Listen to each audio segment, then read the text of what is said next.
তো আজকে হচ্ছে 13ই আগস্ট 2024। আমাদের বার কাউন্সিল লিখিত ব্যাচের 49তম ক্লাস এবং আমাদের দণ্ডবিধি আজকে শুরু করতে যাচ্ছি। দণ্ডবিধির প্রথম ক্লাস। ইতিমধ্যে আমরা দেওয়ানি কার্যবিধি, সুনির্দিষ্ট প্রতিকার আইন এবং ফৌজদারি কার্যবিধি শেষ করেছি। আজকে থেকে আমাদের দণ্ডবিধি ক্লাস শুরু। তো দেখেন, আমি আপনাদের প্রথমে আমরা কি পড়বো সেটার উপর ভিত্তি করে একটা সাজেশন আমি আপনাদের দিয়েছি। তো আমাদের সাজেশনটা যদি আপনারা একটু লক্ষ্য করেন, যে এখানকার যে 1 নাম্বার প্রশ্নটা এখানে আছে, পেনাল কোড 1860-এর বিধান অনুযায়ী অপরাধীদের কোন কোন দণ্ডে দণ্ডিত করা যায়। অর্থাৎ কোনো আমাদের যে দণ্ডবিধি 1860-এর যে বিধান আছে, এই বিধান অনুযায়ী কোনো অপরাধীকে কোন কোন দণ্ডে দণ্ডিত করা যায়। এটা আর এক ভাবে বলা যায় যে আমাদের দণ্ডবিধিতে মোট কত প্রকার শাস্তি সম্পর্কে আলোচনা করা হয়েছে। অপরাধীকে দণ্ড প্রদান এর উদ্দেশ্য কি, মানে কেন কোনো অপরাধীকে দণ্ড প্রদান করা হয়, আর কোন ধারায় অপরাধের জন্য মৃত্যুদণ্ড দেওয়া যায়। এসেছে আমাদের যে দণ্ডবিধিতে মোট ধারা আছে যে কয়টা, 511টা, এর মধ্যে কয়টা ধারায় আপনার মৃত্যুদণ্ড প্রদান করা যায়, এটা আমাদের পরীক্ষার প্রশ্নে জানতে চেয়েছে। এবং 1-খ নাম্বার প্রশ্নটা যদি দেখি, যে দণ্ডবিধিতে প্রতিরোধমূলক শাস্তির উপস্থিতি এবং সংশোধনমূলক শাস্তির আহ অনুপস্থিতি সুস্পষ্ট, এই বক্তব্য আপনি সমর্থন করেন কি? এর যুক্তি উত্তর দিন। তো এটা পড়ার আগে আমরা আগে ক নাম্বার যে উত্তর সেটা আমরা আলোচনা করব। হলো। আজকে আপনাদের যে উত্তরপত্র দেওয়া হয়েছে সবাই সেটা কাইন্ডলি একটু হাতে নেন। তো আচ্ছা, আগে রেনু ভাই উত্তর উত্তর পড়ার আগে বা উত্তর বলার আগে আপনাদের একটু বলে নেওয়া উচিত যে আমাদের এই যে যে দণ্ডবিধি, এটা কিন্তু একটা সাবস্ট্যান্টিভ ল বা মূল আইন বা তত্ত্বগত আইন। যে আইনে শুধুমাত্র কোনো শাস্তি বা প্রতিকার নিয়ে আলোচনা করা হয়েছে, সেই আইনকে বলে আপনার সাবস্ট্যান্টিভ ল বা মূল আইন। কিন্তু যে আইনে কোনো শাস্তি বা দণ্ড বা প্রতিকার কার্যকরের পদ্ধতি বা কিভাবে মামলা করতে হবে, সেই পদ্ধতিগুলো আলোচনা করা হয়েছে, সেই আইনকে বলে আপনার প্রসিডিউরাল ল বা অবজেক্টিভ ল বা পদ্ধতিগত আইন। তো সেই হিসেবে এতদিন ধরে আমরা পড়েছি কার্যবিধি। ফৌজদারি কার্যবিধির কোথাও কিন্তু অপরাধের সংজ্ঞাও নাই, শাস্তিও নাই। ফৌজদারি কার্যবিধিতে শুধু বলা হয়েছে একটা ফৌজদারি মামলা কিভাবে দায়ের হবে, কিভাবে বিচার হবে, কিভাবে তদন্ত হবে, কিভাবে অনুসন্ধান হবে, কিভাবে সাক্ষ্য গ্রহণ করবে, এই পদ্ধতিগুলো আলোচনা করা হয়েছে। তো ফৌজদারি কার্যবিধি হচ্ছে কি আইন বলেন? প্রসিডিউরাল ল বা পদ্ধতিগত আইন। আর ফৌজদারি কার্যবিধির যদি একটা পদ্ধতিগত আইন হয়, শুধু পদ্ধতিগত আইন দিয়ে কিছু চলে না। পদ্ধতিগত আইন দিয়ে চালাইতে লাগে আপনার সাবস্ট্যান্টিভ ল বা মূল আইন। ধরেন ফৌজদারি কার্যবিধি একটা বন্দুক, এখন এই বন্দুকে কোন গুলি ব্যবহার করা যায়? দণ্ডবিধি এক প্রকার গুলি। এই দণ্ডবিধি গুলি ফৌজদারি কার্যবিধিতে ব্যবহার করা যায়।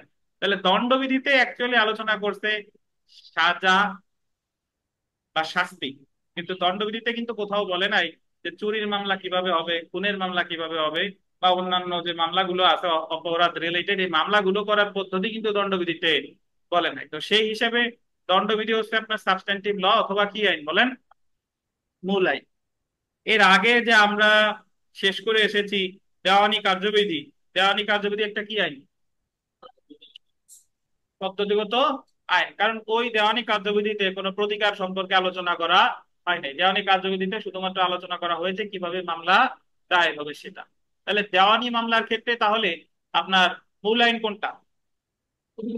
সুনির্দিষ্ট প্রতিকার আইন। কারণ সুনির্দিষ্ট প্রতিকার আইনে বিভিন্ন ধরনের প্রতিকার সম্পর্কে আলোচনা করা হয়েছে।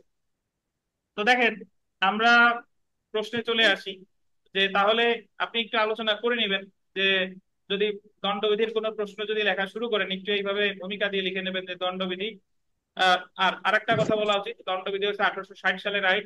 এটা মোট 511টা ধারা আছে। কয়টা ধারা? 511টা। এতে কোনো শিডিউল বা তফসিল টফসিল কিছু নাই। এই 511টা ধারায় বিভিন্ন অপরাধের শাস্তি এবং এর সংজ্ঞা নিয়ে আলোচনা করা হয়েছে। তো যদি আমরা প্রশ্নের প্রথম অংশে আসি, পেনাল কোড 1860-এর বিধান অনুযায়ী অপরাধীদের কোন কোন দণ্ডে দণ্ডিত করা যায়। তো দেখেন, অপরাধীদের যে সকল দণ্ড প্রদান করা যায়, দণ্ডবিধির আন্ডারলাইন করবেন। 53 ধারায় অপরাধীদের কোন কোন দণ্ডে দণ্ডিত করা যায় তা উল্লেখ করা হয়েছে। তাহলে আমাদের দণ্ডবিধি 1860-এর কত ধারায় দণ্ডের প্রকারভেদ বলছে? 53 ধারায়। 53 ধারায় 5 প্রকার দণ্ড বর্ণনা করা হয়েছে। কয় প্রকার বলেন? 5 প্রকার। সুতরাং 53 ধারা অনুযায়ী কোন অপরাধীকে 5 প্রকার দণ্ডে দণ্ডিত করা যায়। যথা: 1, মৃত্যুদণ্ড বা ডেথ পেনাল্টি। মৃত্যুদণ্ড বা কি বলেন? Death penalty. তো আরে,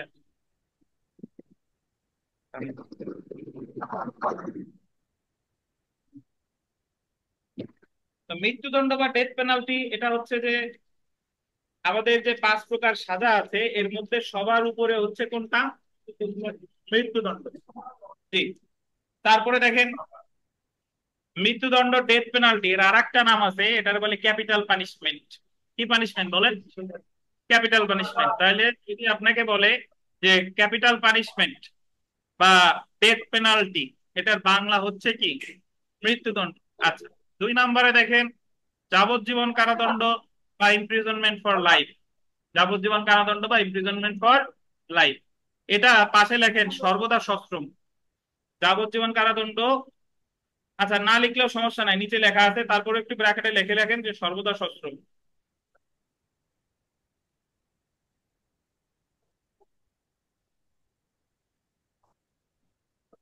তাহলে প্রথম যে শাস্তি সেটা পেলাম মৃত্যুদণ্ড, দ্বিতীয় হচ্ছে পেলাম যাবজ্জীবন কারাদণ্ড, এরা 3 নম্বর কারাদণ্ড। 2 প্রকার। কারাদণ্ডের ইংরেজি হচ্ছে ইমপ্রিজনমেন্ট। এখানে ইংলিশটা লেখা হয় নাই, কারাদণ্ডের ইংরেজি কি? ইমপ্রিজনমেন্ট। কারাদণ্ড আবার 2 প্রকার, একটা হলো সশ্রম, এটা বলে রিগোরাস। একটা হলো বিনাশ্রম, এটা বলে সিম্পল। এখন অনেকে আবার বলেন যে সশ্রম কি? সশ্রম মানে হলো ওই জায়গায় আপনি কাজ করে খাবেন, এই আপনার দিয়ে শ্রম দিতে বাধ্য করা হবে, বিভিন্ন কাজ করাবে। জি। হ্যাঁ তাহলে আমাদের অনেক আমরা মনে করি যে হ্যাঁ যাবজ্জীবন কারাদণ্ড আর কারাদণ্ড বোধহয় এক। অ্যাকচুয়ালি এক না। যাবজ্জীবন কারাদণ্ড একটা আলাদা প্রকারের শাস্তি, কারাদণ্ড একটা কি? আলাদা শাস্তি। এই কারণে ধরেন আজকে আপনাদের পড়া দিচ্ছি ফৌজদারি কার্যবিধির একটা প্রশ্ন।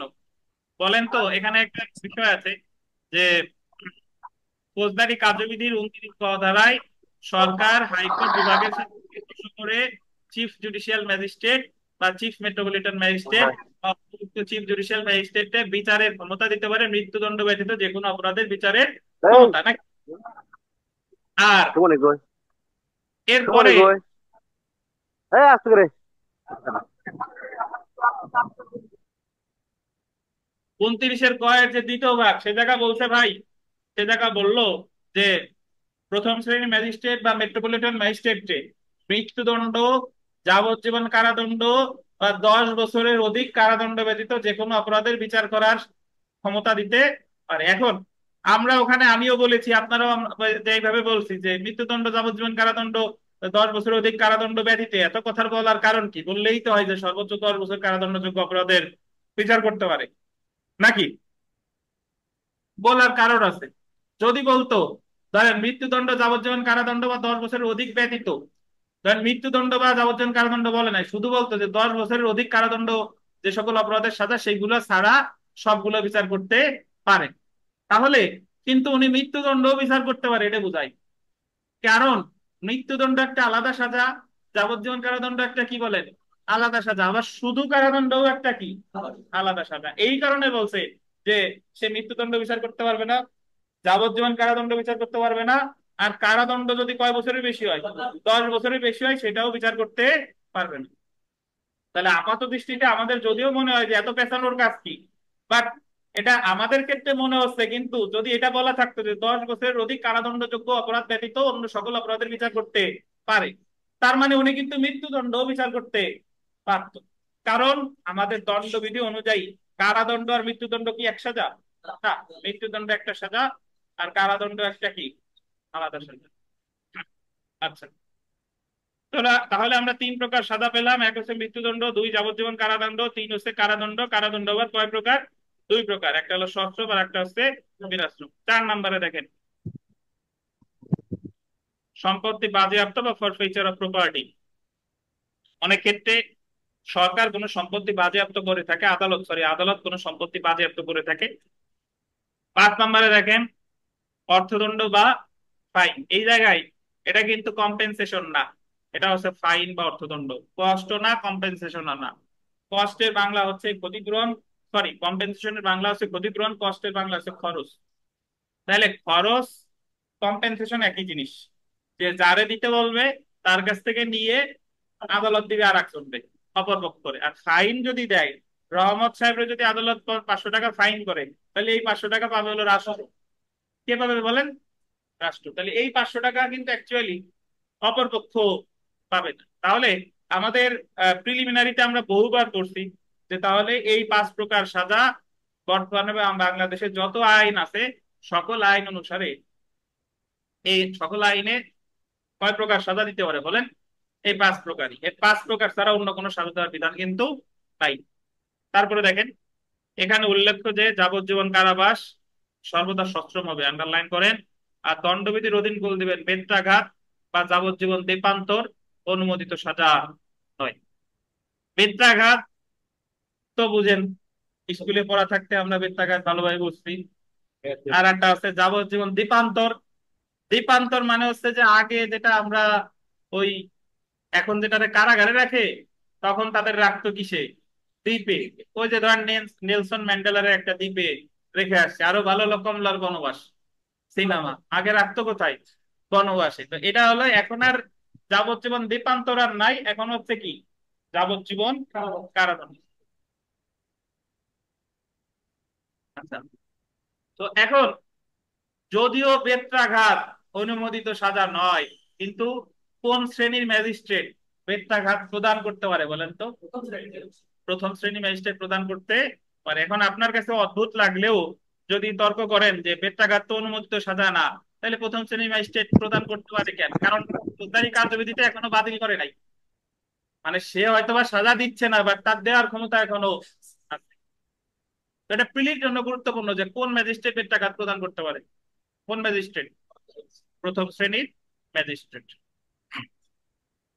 আচ্ছা, তাহলে আমাদের সাজায় 5 প্রকারই ভাই। এবার প্রশ্নে আসছে যে দণ্ড প্রদানের উদ্দেশ্য, যে কেন এই দণ্ড প্রদান করা হয়।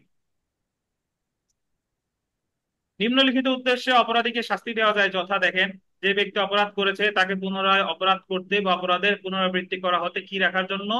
বিরত রাখতে। আপনি যখন কাউকে শাস্তি দেওয়া হচ্ছে, তার একমাত্র উদ্দেশ্য হচ্ছে যে সে যাতে সেম ভুল আবার না করে। 2 নাম্বার, অপরাধীকে সংশোধন করা।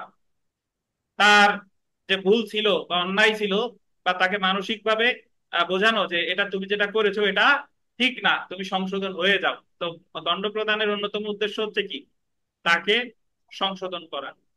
3 নাম্বার দেখেন, অপরাধীর ক্ষেত্রে এমন দৃষ্টান্ত স্থাপন করা যা অন্যদেরকে অপরাধ সংগঠন করা হতে বিরত রাখে। আপনি যখন কাউকে দণ্ড প্রদান করবেন, তখন তাকে দেখে অন্যরা ভয় পাবে বা তারা শিখবে যে তাকে যে দণ্ড দেওয়া হলো, আমরা যদি এই কাজ করি আমাদেরও এই দণ্ড দেওয়া হতে পারে। 4 নাম্বার, দণ্ড প্রদানের প্রধান উদ্দেশ্য হলো, আন্ডারলাইন করবেন, অপরাধী অবশ্যই উপলব্ধি করবে যে সে একটা অপরাধ করেছে যা সে সমাজের অবিচ্ছেদ্য অংশ, শুধুমাত্র সেই সমাজের জন্যই ক্ষতিকর না, বরং ব্যক্তি ও সমাজের সদস্য হিসেবে তার ভবিষ্যতের জন্যও কি ক্ষতিকর। সে যে অপরাধটা করছে এটা বর্তমান সমাজের জন্য শুধুই না, ভবিষ্যতের জন্যও কি ক্ষতিকর। 5 নাম্বার দেখেন, অপরাধ প্রতিরোধ করা এবং সমাজকে সুরক্ষা দেওয়া দণ্ড প্রদানের একটি মৌলিক উদ্দেশ্য।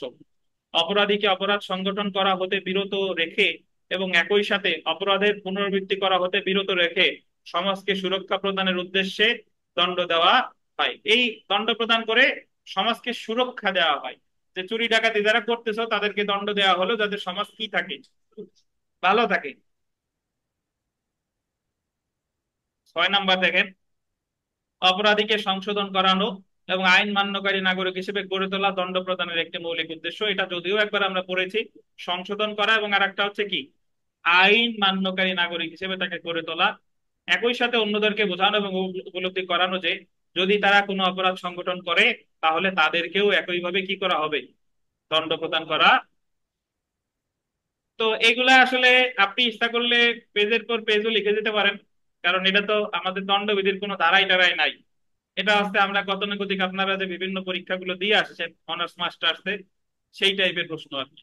যেহেতু এই জায়গা কোনো এই দণ্ড প্রদানের উদ্দেশ্য সম্পর্কে কোনো ধারাই কিন্তু বলে নাই, তো আপনি মোটামুটি কয়েকটা পয়েন্ট লিখে দিবেন। আচ্ছা, আমরা চলে আসি, পরীক্ষায় প্রশ্ন এসেছে যে মৃত্যুদণ্ডের বিধান আছে এমন ধারাসমূহ। দণ্ডবিধিতে মৃত্যুদণ্ডের বিধান আছে মোট 10টা ধারায়। মোট ধারা কয়টা? 511টায় মৃত্যুদণ্ড আছে। কয়টা ধারায়? 10টা। মৃত্যুদণ্ডের নাম কি বলেন, ইংরেজিতে কি বলে? হ্যাঁ, ডেথ পেনাল্টি। Capital punishment. ঠিক আছে। আচ্ছা, আমরা চলে এসে দেখেন যে দণ্ডবিধিতে উল্লেখিত অপরাধের মধ্যে সর্বোচ্চ শাস্তি হলো মৃত্যুদণ্ড। মোট 10টি ক্ষেত্রে আদালত মৃত্যুদণ্ড দিতে পারে। কয়টা ক্ষেত্রে? 10টা। প্রথম যেটা দেখেন, আন্ডারলাইন করবেন, 121, বাংলাদেশের বিরুদ্ধে যুদ্ধ লিপ্ত হওয়া বা লিপ্ত হওয়ার উদ্যোগ গ্রহণ করা বা সহায়তা করা।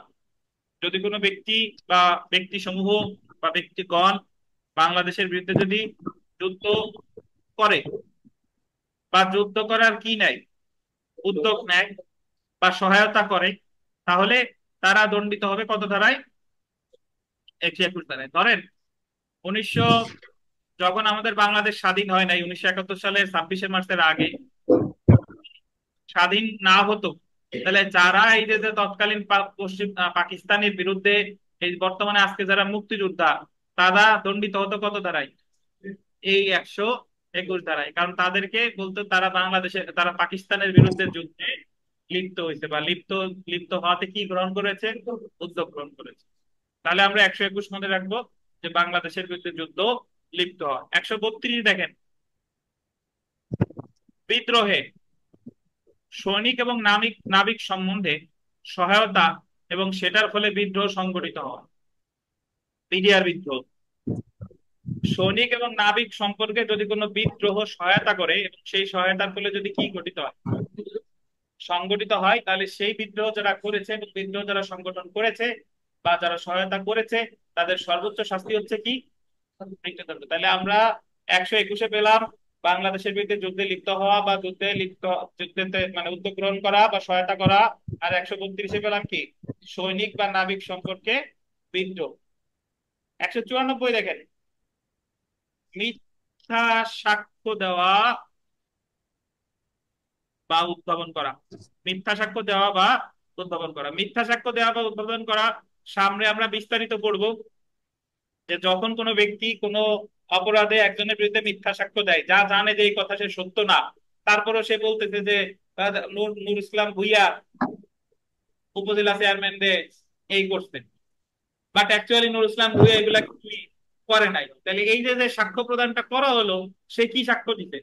মিথ্যা সাক্ষ্য দিতে। এবং এই সাক্ষ্য, মিথ্যা সাক্ষ্য দেওয়ার কারণে যদি কারো মৃত্যুদণ্ড কার্যকর করা হয়, মানে নুর ইসলাম যে আরেকজন বলতেছে যে নুর ইসলাম ভুইয়াই অমুককে হত্যা করছে, বাট অ্যাকচুয়ালি নুর ইসলাম ভুইয়া হত্যা করে নাই, এবং তার ওই সাক্ষ্যের কারণে যদি নুর ইসলাম ভুইয়ার মৃত্যুদণ্ড কি করা হয়? কার্যকর করা হয়, তাহলে যে মিথ্যা সাক্ষ্য দিল তার সর্বোচ্চ শাস্তি কি হতে পারে? মৃত্যুদণ্ড। কত ধারায়? 194 ধারায়। দেখেন, যার উপর ভিত্তি করে নির্দোষ ব্যক্তি মৃত্যুদণ্ডে দণ্ডিত হলে এবং মৃত্যুদণ্ডে কার্যকর করা হলে যে ব্যক্তি মিথ্যা সাক্ষ্য দিয়েছে তাকে মৃত্যুদণ্ডের আদেশ দেওয়া যাবে। 302 ধারা, খুনের ক্ষেত্রে অপরাধী মৃত্যুদণ্ডে দণ্ডিত হবে। খুনের ক্ষেত্রে 302 ধারা, আইনের স্টুডেন্ট না হলেও যারা এর আগে আমরা ছোটবেলায় বিটিভি দেখছি, বাংলা সিনেমা দেখছি, তাদের 302 ধারা এমনিতেই মনে থাকার কথা। কারণ ওই সিনেমার শেষে বলা হতো তাকে 302 ধারায় দণ্ডিত করা হলো। জি। তো এখানে 302 ধারা হচ্ছে যদি কেউ খুন করে তাহলে খুনের শাস্তি হচ্ছে মৃত্যুদণ্ড। 303 ধারা দেখেন, যাবজ্জীবন কারাদণ্ডে দণ্ডিত ব্যক্তি কর্তৃক খুন সংগঠিত হলে, এটা একটু বুঝেন, যাবজ্জীবন কারাদণ্ডে দণ্ডিত ব্যক্তি মানে যারে আদালত অন্য একটা মামলায় যাবজ্জীবন কারাদণ্ড দিয়েছে। এখন সেই ব্যক্তি যদি কাউরে হত্যা করে, তাহলে এই ক্ষেত্রে তার একমাত্র সাজাই মৃত্যুদণ্ড। এখন আপনার আবার মনে অনেক প্রশ্ন আসে যে সে কি জেলখানার ভেতরে বসে হত্যা করছে, নাকি বাইরে করছে, নাকি সাজা খাটার পরে হত্যা করছে। এনিথিং, সে সাজা খাটা অবস্থায় হত্যা করতে পারে, 30 বছর পর মুক্তি করে হত্যা করতে পারে, বুঝতে পারছেন? তো যাই হোক না কেন, যে যাবজ্জীবন কারাদণ্ডে দণ্ডিত ব্যক্তি সে যদি কাউরে কি করে, খুন করে, তাহলে একমাত্র শাস্তি হচ্ছে মৃত্যুদণ্ড। কত ধারায়? 303 ধারায়। তারপরে দেখেন 305, নাবালক উন্মাদ বা মাতাল ব্যক্তিকে আত্মহত্যায় প্ররোচিত করলে এবং তার ফলে আত্মহত্যা সংঘটিত হলে। যদি কোনো ব্যক্তি কোনো, কাকে বলেন, নাবালক উন্মাদ বা মাতাল ব্যক্তিকে, ধরেন একজন মাতাল মদ খাচ্ছে, তারে বললেন যে তুই বিল্ডিং একটা লাফ দে, টাকা পয়সা পাবি নি, তারা আত্মহত্যায় কি করছেন, প্ররোচিত করছেন। মানে সে তো আর ওই মুহূর্তে তো তার কি নাই, সেন্স নাই। সেন্স আছে ভাই? সেন্স নাই। তাহলে আপনি যদি নাবালক উন্মাদ বা এদের এই টাইপের ব্যক্তিগুলোকে কি করেন, যদি আত্মহত্যায় প্ররোচিত করেন এবং ওটার ফলে যদি আত্মহত্যা সংঘটিত হয়, তাহলে সর্বোচ্চ শাস্তি হচ্ছে কি, মৃত্যুদণ্ড। কত দাঁড়ায়? 305 দাঁড়ায়। তাহলে যতগুলা পড়লাম এই অনুপ বলেন দিয়ে আমরা কয়টা পড়লাম? 121 কি আছে? একুশে হলো দেশের বিরুদ্ধে যদি ষড়যন্ত্রে বা সহায়তা করা বা তাদের বিদ্রোহ করা, ধরুন এইসব যদি অপরাধী হয়, তাহলে মৃত্যুদণ্ড। হম। তারপরে আছে 132 যারা যদি নাবিক বা সৈনিক এ ধরনের যদি কোনো হত্যা মানে সংগঠিত সেক্ষেত্রে মৃত্যুদণ্ড। তারপরে আছে 194 যদি আহ, অপরাধের কিসের মানে দোষী ব্যক্তি কিন্তু তাদের মিথ্যা সাক্ষী দিয়ে মৃত্যু দণ্ড হয়, সেই ক্ষেত্রেও সেই মিথ্যা ব্যক্তির বিরুদ্ধে আহ মৃত্যুদণ্ড। তারপরে হলো 302 ধারা, এটা তো খুনের অপরাধের জন্য মৃত্যুদণ্ড আছে।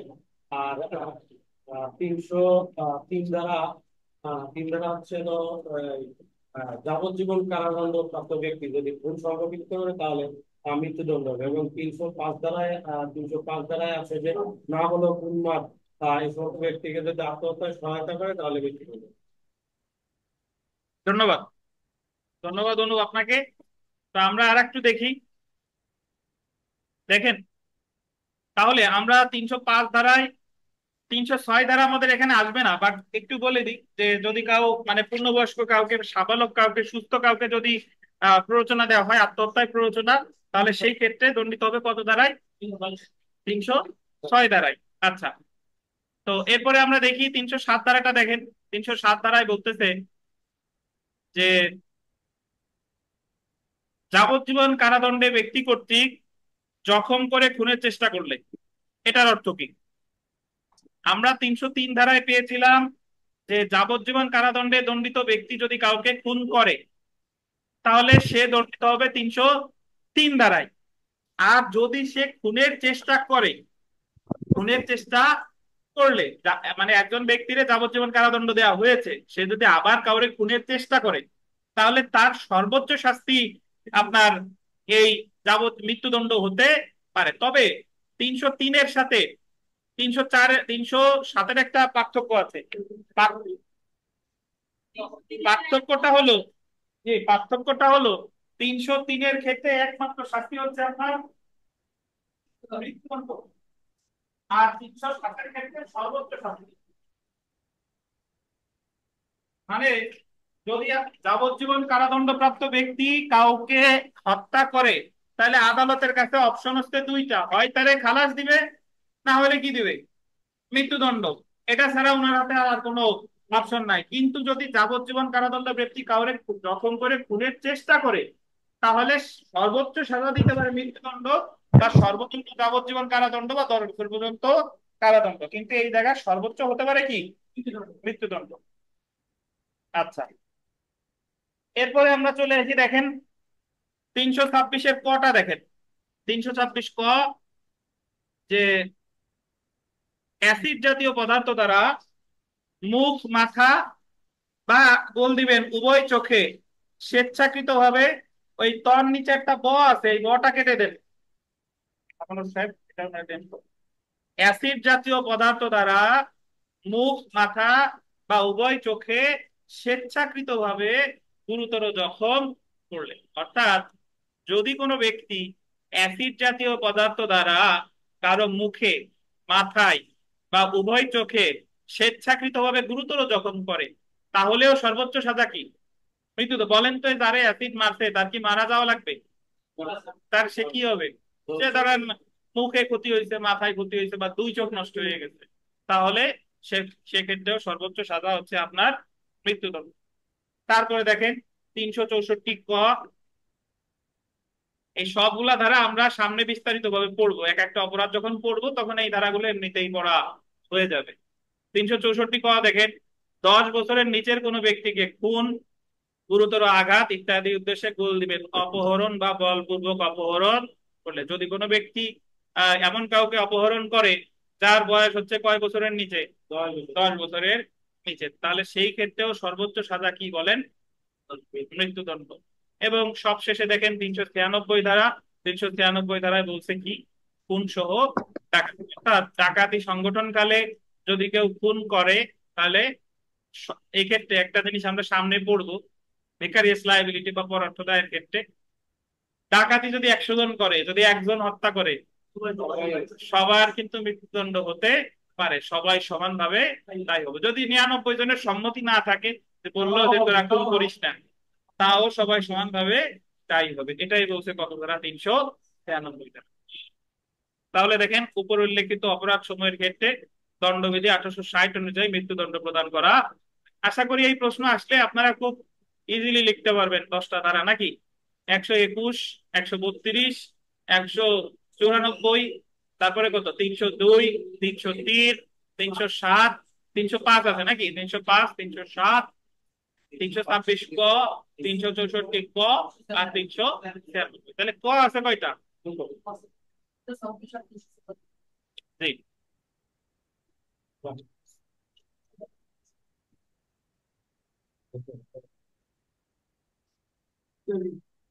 আচ্ছা, আমরা একের খ নাম্বার প্রশ্নে চলে আসি। দেখেন,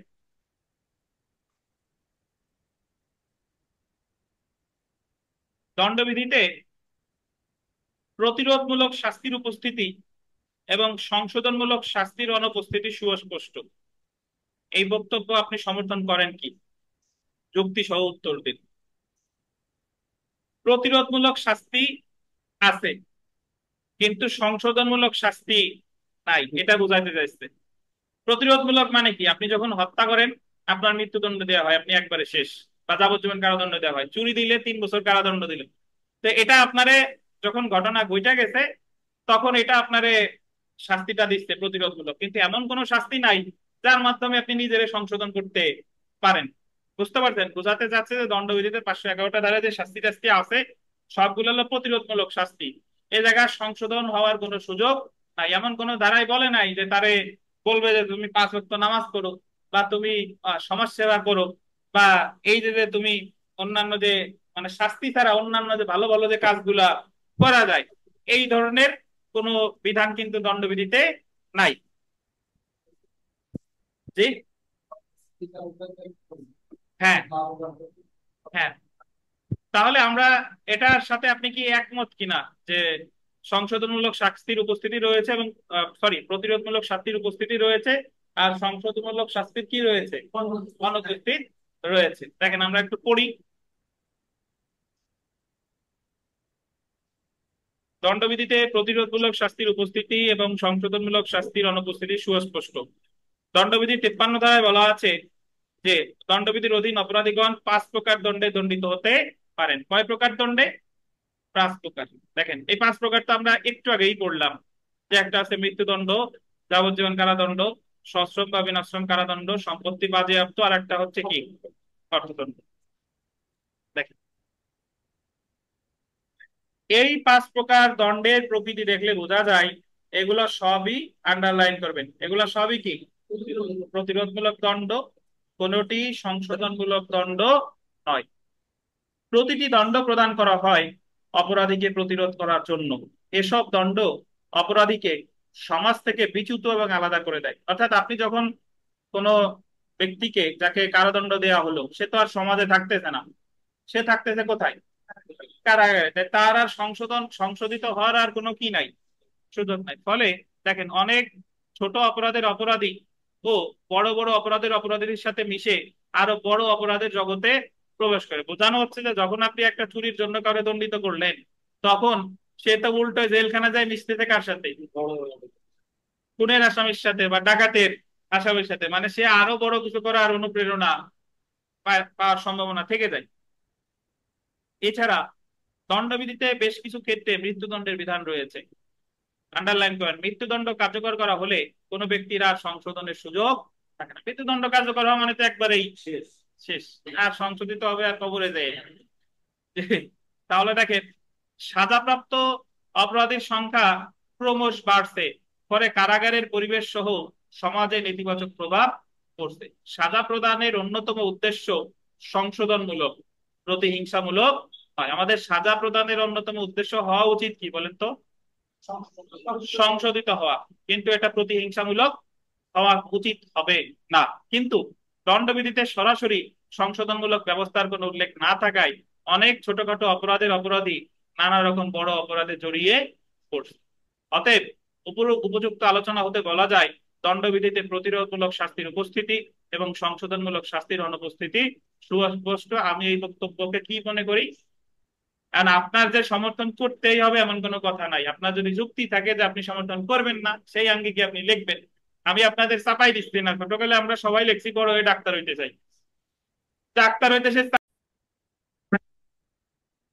আচ্ছা, তো দেখেন, তখন আমরা পড়তেছিলাম যে অতএব উপযুক্ত আলোচনা হতে বলা যায়, দণ্ডবিধিতে প্রতিরোধমূলক শাস্তির উপস্থিতি এবং সংশোধনমূলক শাস্তির অনুপস্থিতি সুস্পষ্ট। আমি এই বক্তব্যকে কি করি?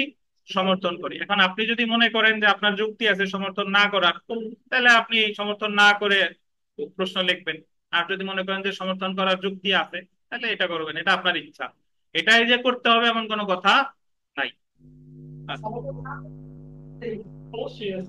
আচ্ছা দেখেন, সবকিছুরই যুক্তি আছে। যে মামলায় হেরে যাবেন সেই মামলায় তো উকিল সাহেব মক্কেলের পক্ষে লড়াই করে যায়।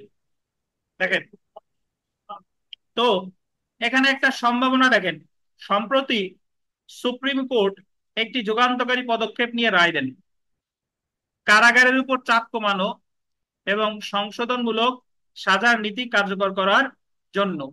The probation of offenders ordinance 1960 কে কার্যকর করতে সাবেক প্রধান বিচারপতি সৈয়দ মাহমুদ হোসেন বিচারকদের প্রতি নির্দেশ দিয়েছেন। মানে সাবেক যে প্রধান বিচারপতি সৈয়দ মাহমুদ হোসেন, উনি বিচারপতিদের নির্দেশ দিয়েছেন যে কারাগারের উপর চাপ কমানোর জন্য এবং সংশোধনমূলক শাস্তির সাজার নীতি কার্যকর করার জন্য উনি কতগুলা নির্দেশ দিচ্ছে। কি দেখেন, যদিও আইনটি দণ্ডবিধির কোনো বিধান নয়, কিন্তু এটি দণ্ডবিধির বিভিন্ন শাস্তি প্রদানের ক্ষেত্রে কার্যকর হবে। দণ্ডবিধিতে সরাসরি সংশোধনমূলক সাজার ব্যবস্থা না থাকলেও উক্ত অধ্যাদেশ দ্বারা সুফল পাওয়া যাবে। উক্ত অধ্যাদেশ অনুযায়ী দেখেন, ওই অধ্যাদেশ অনুযায়ী বিচারকরা আসামিদের কি করতে পারে? এক, বিচারক অপরাধীকে সতর্ক করে ছেড়ে দিতে পারেন। তারে 1 মাস 2 মাস 6 মাস না দিয়ে তারা কি করবে? যে তুমি ভালো হয়ে যাও মাসুদ, ভালো হয়ে যাও বলতে পারে। মাসুদ রে ভালো হইতে বলে ওনার আর খোঁজ নাই। দেখেন দেখেন, তারপর দেখেন, আমাদের মাসুদ তো আসে না আজকে। জামিনদার রেখে বা না রেখে ছেড়ে দিতে পারেন। জামিনদার রেখে বা না রেখে কি ছেড়ে দিতে পারেন।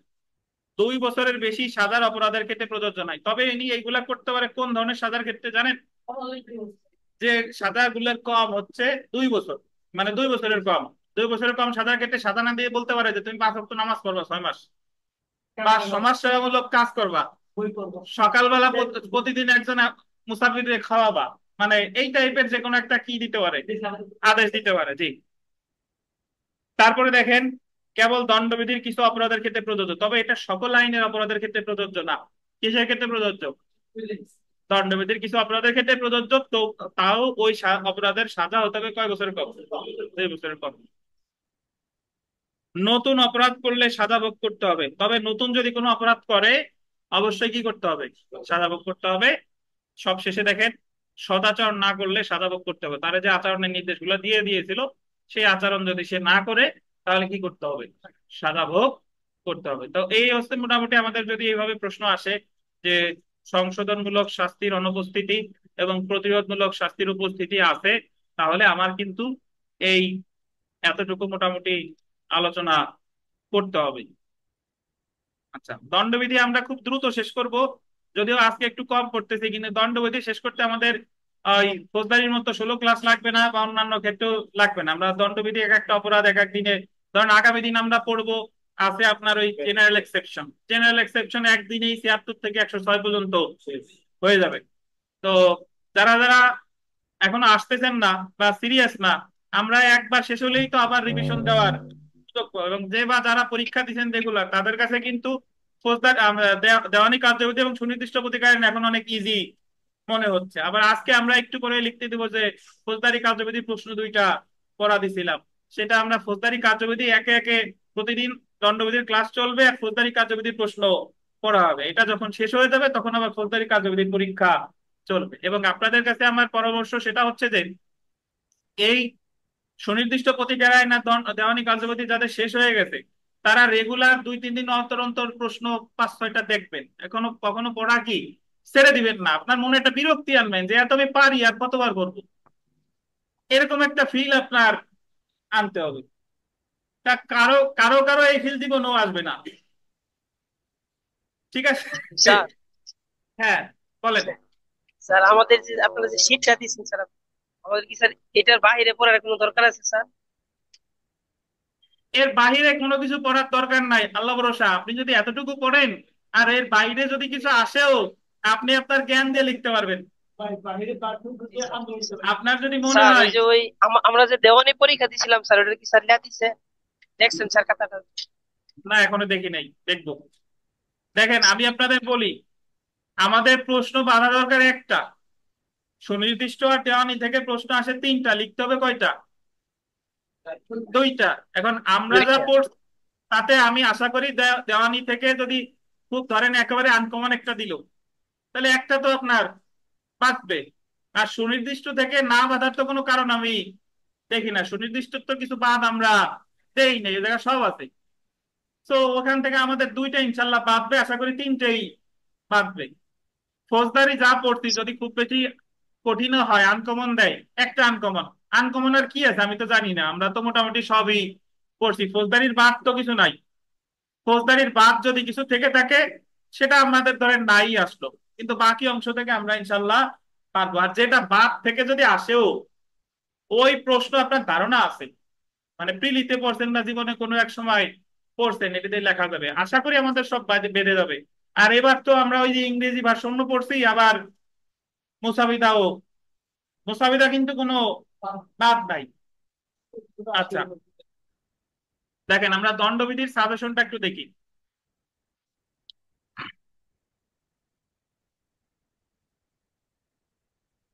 দণ্ডবিধির আগামী দিন আমরা এই সাধারণ ব্যতিক্রমের যে প্রশ্নটা আছে এটা পুরোপুরি শেষ করে ফেলবো। এই সাধারণ ব্যতিক্রমের প্রশ্ন ভিভিআই এবারও সাধারণ ব্যতিক্রম থেকে আসছে, গতবারও আসছিল, এবার আসছে কোনটা আমি দেখাই। দেখেন গতবার মানে 2022 সালের পরীক্ষায় আসছিল যে সাধারণ ব্যতিক্রম সমূহ কি কি আলোচনা করুন, এটা পুরোটাই আসছিল।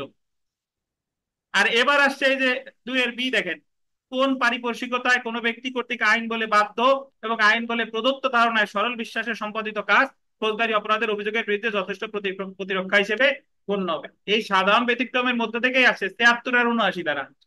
তাহলে যারা ভাবছিলেন যে স্যার সাধারণ ব্যতিক্রম আসছে আর আসবে না, কিন্তু এর ভিতর থেকে কি আসছে। আর সাধারণ ব্যতিক্রম এমন একটা জিনিস, কে দণ্ডবিধির যে কোনো সমস্যামূলক প্রশ্ন সলভ করতে আপনার সাধারণ ব্যতিক্রম রে লাগবে। তো 76 থেকে 106 পর্যন্ত আমাদের কোনো ধারা বাদ থাকবে না, দুই একটা ধারা বাদ থাকতে পারে, সেটা হলো ওই 104 আর 106, এই 2টা ধারা ছাড়া আর বাকি সব ধারা আমরা ইনশাল্লাহ করে ফেলবো। তো এরপরে যদি আমরা সাজেশনে দেখেন, যে কমন ইন্টেনশন কমন অবজেক্ট খুবই গুরুত্বপূর্ণ প্রশ্ন। এটা আমরা একটু পরে আলোচনা করব, যদিও পড়বো না আজকে।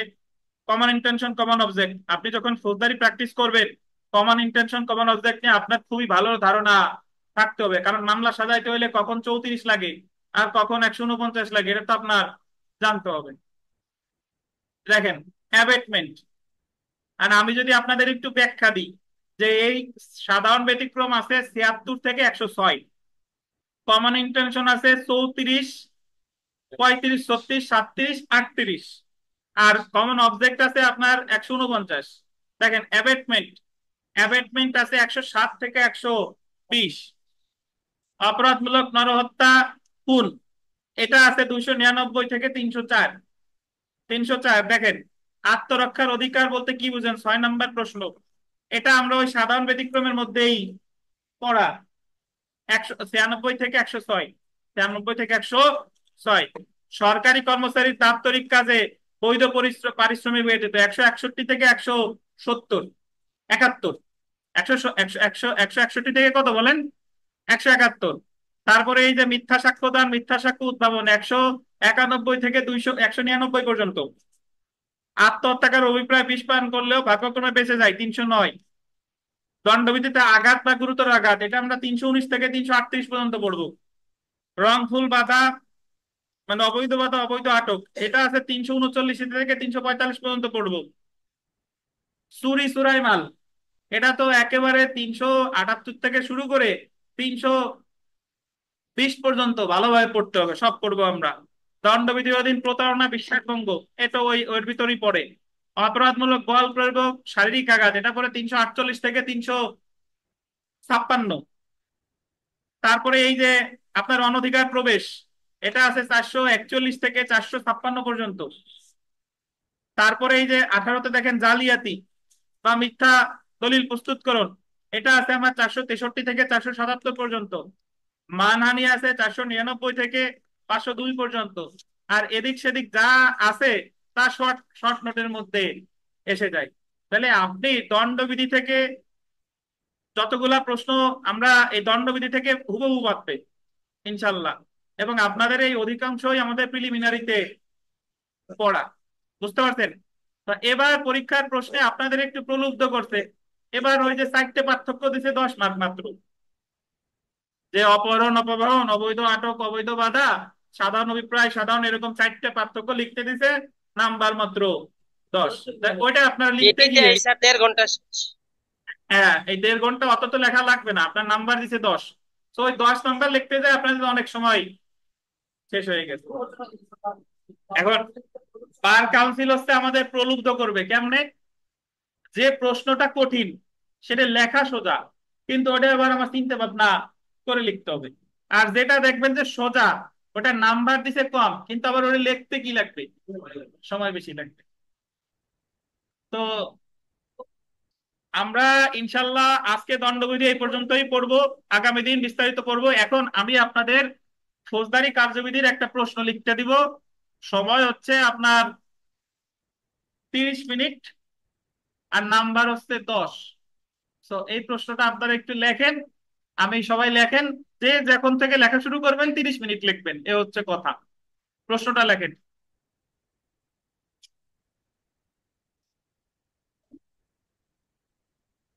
যারা অনলাইনে শুনতেছেন তারাও প্রশ্নটা একটু লেখেন।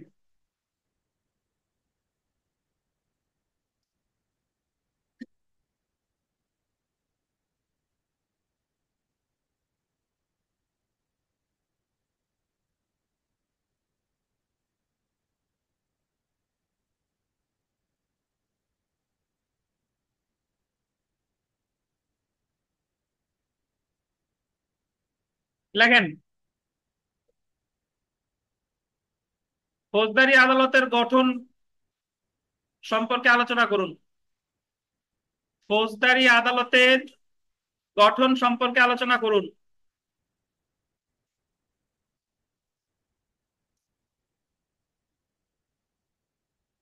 ফৌজদারি আদালতের গঠন সম্পর্কে আলোচনা করুন। তারিখ,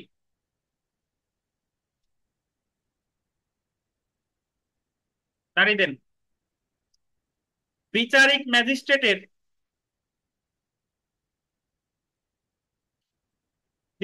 ম্যাজিস্ট্রেটের কি ভুঁইয়া অসুস্থ? বিচারিক ম্যাজিস্ট্রেটের দণ্ড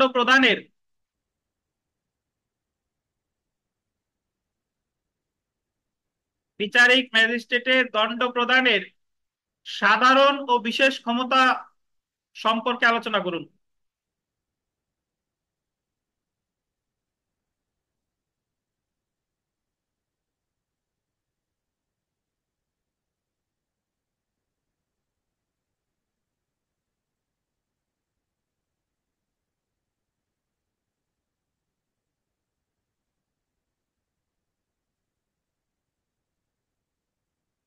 আরেকটু অংশ আছে, জরিমানা অনাদায়ে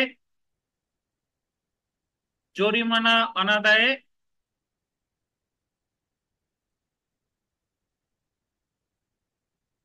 সাজা প্রদানের পদ্ধতি কি? জরিমানা অনাদায়ে সাজা প্রদানের পদ্ধতি কি?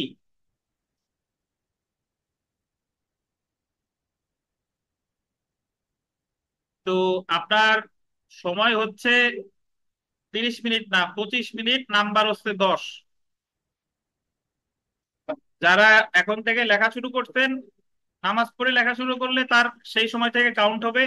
যারা এখন থেকে লিখবেন তাদের 7টা 5-এ শেষ।